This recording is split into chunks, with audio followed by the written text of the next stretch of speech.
So we end up not speaking. And then I find out that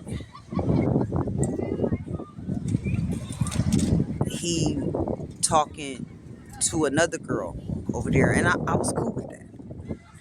Like whatever they want to do. Like we talking about some shit back in 2001. It's been like 4 years, right? So what ended up happening is that Aunt says that when he said he didn't like me, he really did. And because I blocked him, I had rejected him. And because I rejected him, he was going to make sure that if he couldn't have me, nobody could have me. You know? And don't no man want no woman that every man has had. And that's real talk, right? But so that ended up being the reality to the situation. But the part that I didn't know was that was just the beginning, right? So everywhere I start going, I would fall asleep. I'm in transition to being homeless, right? So at night I would stay up all night on the street with my eyes like buck open. I can't go to my mom's house. I can't go to my stepfather's house. I can't go to my auntie house. None of my cousins want anything to do with me. None of my family was fucking with me. Everybody turned their back on me. So I had nowhere to go. And you know what? That shit hurt. To be on the street, the human body is not made to be on the street like that, right?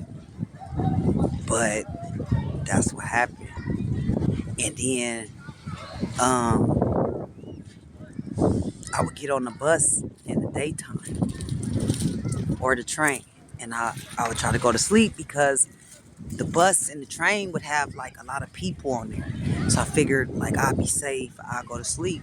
But no, he had gave the Hispanics permission. I call them random Max, right? It was a, a group of Hispanics, right? They had a little brother. He probably wasn't no more than 15 or 16. I was asleep behind the Torrance bus, trying to get a little, just close my eyes for a second, right? The little boy put his dick in my mouth. So I told the bus conductor. He got off the bus. He ran at the Compton station. I tried to keep up with him, and then he left. And then I stayed at that. Uh, I stayed at the train station. You know that he ended up getting off on, and next thing you know, all these Hispanics come to the train station. And, they want to see how I look, and I can feel the energy. I know they there for me. So, but they don't say nothing to me. They try to follow me. I'm letting them know, like, following people is a federal offense. Y'all not finna follow me, no motherfucking where. I don't give a fuck what you talking about. So anyway, I leave, and then the next morning, I get on the train at the Redondo station. It's like 6:30 in the morning, and I sit with my back to the conductor in that seat, and I dozed off. And when I would come to, it would be like a different Hispanic sitting in the other seat. Now, I didn't see the actual attack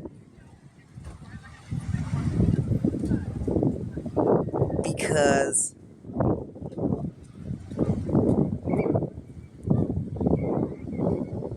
well, for whatever reason, I didn't see the attack, right?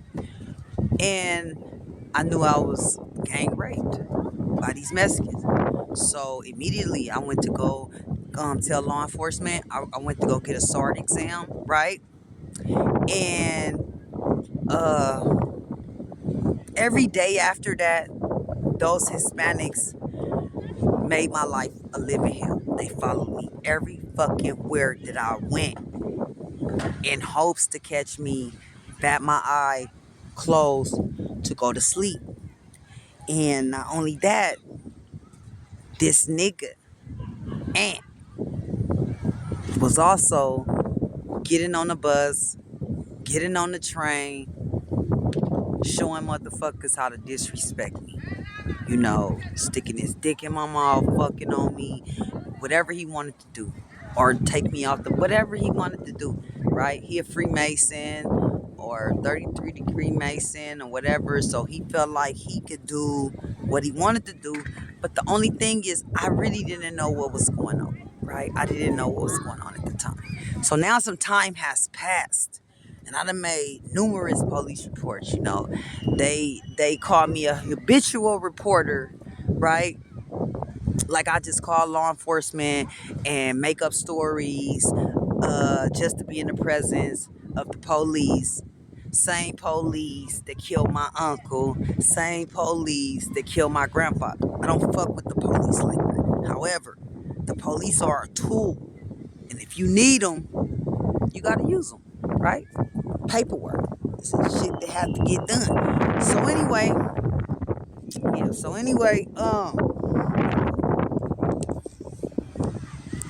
where was I at in my story? Um,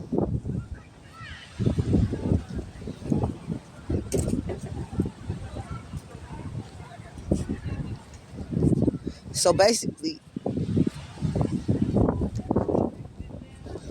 the law enforcement didn't want to believe me. You know, it's like I'm making these reports for nothing or whatever. So I start feeling discouraged, and now it's not just the Hispanics, because now we got different black people. They getting on the bus to get their dicks up. So what happened was the Hispanics, they recorded a video where I had been drugged and sex coercion into doing whatever happened on the video. So the video, it goes viral, right? And they get 1 million likes. Once the video go viral and they get 1 million likes, whether it was on YouTube or Facebook or TikTok Shop or wherever it was at, um, we talking about Koreans, Chinese, Asians. I start seeing them outside real late at night. And then that's not what they do. They don't be outside like that, right? But I didn't catch on.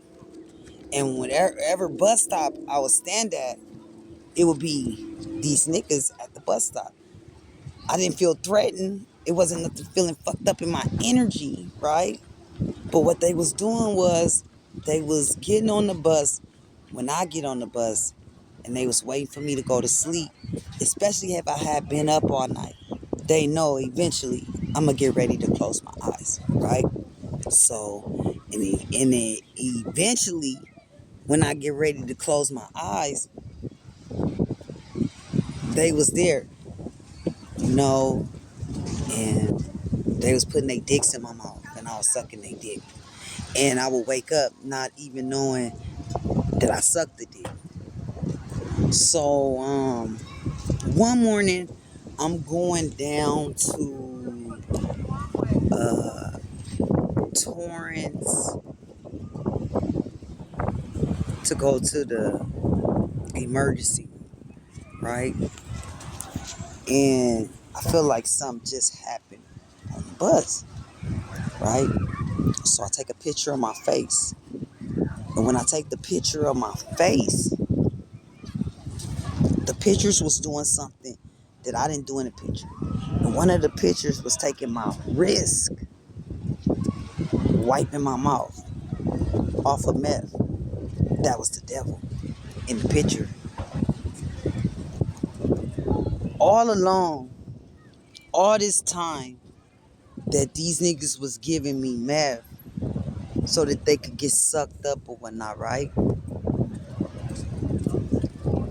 They used my flesh to have sex with the devil because I wasn't there. And that's why I could never catch nobody putting their dick in my mouth. I wasn't there. I would come back afterwards, like when the coast was clear, when it was safe, and question myself, right? Because that's when my spiritual gifts had to work for me. Step out on faith and believe this thing really happened, and stop trying to look at it with your physical eyes and look at it with your spiritual eyes, right? So now I'm putting all the pieces together, right? So I'm not safe nowhere. And it's sad as fuck. And it's creepy as fuck. And so now we at the point to where they not just sticking their dick in my mouth. They sticking their phone in my face. And they want to get clout off my name. And they want to get likes and views too. Right? So now everybody is trying to catch me sleep so they can get their 5 minutes of fame. Or so they can get their piece of the American pie. And meanwhile, I'm homeless on the street. I kept my faith through all of this. And it came to find out that this dude, Ant, was telling people that, I was his prostitute, I was his whore, and me and him never even talked. We never talked about that. We never had a conversation. We never ended up liking each other. Like nothing never really happened on the physical. But in the spiritual, he and I was connected, and I cut it off. And even though he had fronted and made it seem to everyone that he didn't like me, he really did, you know? And I didn't want him no more. So he felt rejected. So he sick all these men on me to make sure I don't walk into my kingdom marriage. To make sure no other man would desire me, want me, want to be with me, want to talk to me, want to be my friend, right? I was the scum of the earth. So, I tried to tell the sheriff, about the sex trafficking, and they don't want to hear it. Like no one wants to hear me tell the truth, right? Everyone's treating me like my word is flawed and lies because I could never tell them what my attackers look like. But I'm here to let you know that just because I didn't see the actual person attack me, that don't mean I wasn't attacked, right? I got about 50, at least 50 claims with MTA where I was attacked on the bus or I was attacked on the train. And the buses got the numbers on them and they got the route. So if you know the bus number and what route the bus is going and pretty much can think of a time, even if you didn't know the time, MTA can go back with their cameras and catch all those attacks. So in this segment right here, I just want to let you know it's about to be a lot of motherfuckers going to jail, right? Expect me to be in court. I ain't scared of nobody. I ain't scared of y'all. You shouldn't have put your motherfucking hands on me. You shouldn't have touched me. It's very disrespectful to put your motherfucking dick in anybody motherfucking mouth, bitch. First of all, right? So that's first. And I will be well compensated for these attacks. Whether I got to file victim of crime with the city, and they start attacking me in weird places. Like I would get attacked at the DPSS office. I would get attacked inside Kaiser. I would get attacked inside California Hospital. Or the DMV. right? And word had got put out like anywhere you see her close her eyes, put your dick in her mouth. Give her Chris, which is Crystal, and she'll suck your dick. I ain't never been a fan of crystal meth, and I would never put that nasty shit in my fucking body, right? And so now the monster has been made. And so fast forward to today, I was recently sold from Ant to the Hoovers.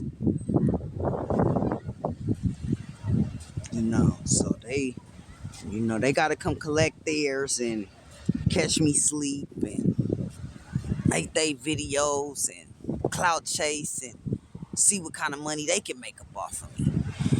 So I caught on to that. And so now I really try not to even get on the bus or the train or stand up while I'm on it because it's out of control. But I'm still homeless, and I'm still on the street. But I feel like this was the right time to put this video out there. Um,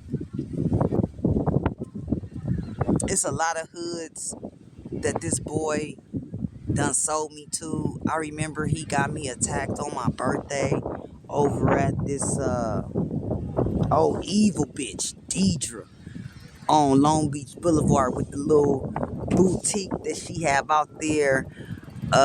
Supposed to be helping the prostitutes so they have somewhere to take a shower and change their clothes and go to sleep. So I went over there on my birthday and I had been up all night and I asked her like, Deidre, can I take a nap? You know? And she was like, yeah. And I was like, can I change my clothes? She was like, yeah. I didn't tell her it was my birthday. Well, when I went over to her couch to lay down, her son and his friends attacked me. And and attacked me, right? So here's the thing. This attack was so bad that my subconscious picked it up and brought it to my forefront memory. I'm taking a shower and I'm seeing myself tussling with niggas. Like really fighting over my pussy. Same niggas that try to retaliate against me. Same niggas that want me up out of here. And not just for that area. For every hood that paid him for these attacks. They all want me. I'm out here making serious enemies with motherfucking killers and drug dealers. Right? They can't stand me. They can't stand to see me coming. They can't stand to see me leave. But I ain't backing down because I didn't do nothing to you. You came for me and you touched me. So fuck you, bitch. Right? That's how I feel. Right? Because whatever you gonna do, you gonna do that shit. And I ain't trying to convince you to not do it or to do it.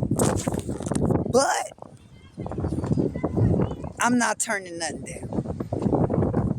I'm standing on my 10 motherfucking toes. Because like I said, I'm a frontline soldier for the Most High God. If he say get down in there in that bad thing, then I'm going to get down in there in that bad thing. You see what I'm saying? So